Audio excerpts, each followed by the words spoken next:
आचार्य विष्णु स्वामी के आविर्भाव की कथा। बृहस्पति जी ने कहा, देवेंद्र, कलयुग में प्रांशु शर्मा नाम के एक ब्राह्मण थे। वे नित्य वेद शास्त्र परायण तथा देवता और अतिथि के पूजक, सत्यवादी, अतिशय साधु, चोरी और हिंसा से रहित थे। वे भिक्षावृत्ति से अपने पुत्र और स्त्री की रक्षा करते थे। एक दिन भिक्षा के लिए मार्ग में जाते समय उन्होंने मायावी कली को देखा। कलयुग ने एक मनोहर वाटिका का निर्माण कर ब्राह्मण का वेश बनाया और प्रांशु शर्मा से कहा, प्रांशु शर्मा, मेरी बात सुनो। मेरी यह रमणीय वाटिका है, इसमें जाकर सुखपूर्वक जीवन व्यतीत करो। विप्र की यह वाणी सुनकर प्रांशु शर्मा वाटिका के अंदर आए। दुष्ट कली ने वाटिका में आकर सुंदर फलों को तोड़कर उसे भोजन के लिए दिया और अंजलि बांधकर प्रणत हो प्रांशु शर्मा से कहा, विप्र, मेरे साथ सुंदर कलिंद का फल खाओ।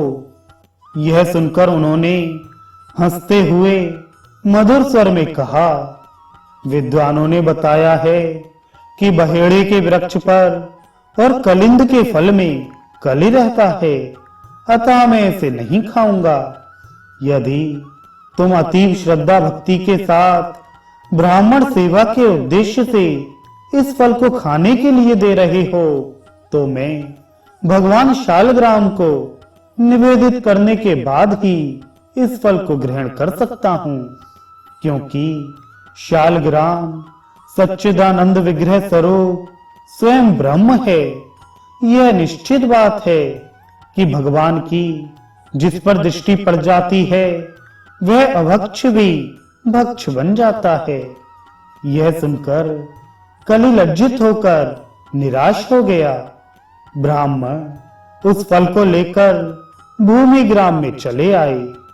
पुनः कलयुग राजा के वेश में प्रांशु शर्मा के पास आया और उसने प्रसन्न होकर कहा, ब्राह्मण देवता, क्या तुमने फल ग्रहण कर लिया? उसे मुझे शीघ्र दिखलाओ। यह सुनकर प्रांशु शर्मा ने वत्स मुंड के समान उस फल को लाकर उसे दिखला दिया।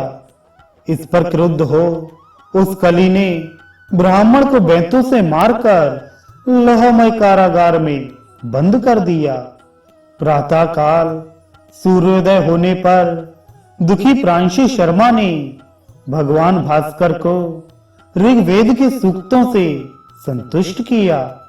प्रसन्न हो साक्षात सनातन रवि ने आकाशवाणी से विप्र के कान में यह वाक्य कहा, महाभाग विप्र, काल रूप स्वयं हरि ने विश्व के पालन आदि के लिए 4 युगों का निर्माण किया है।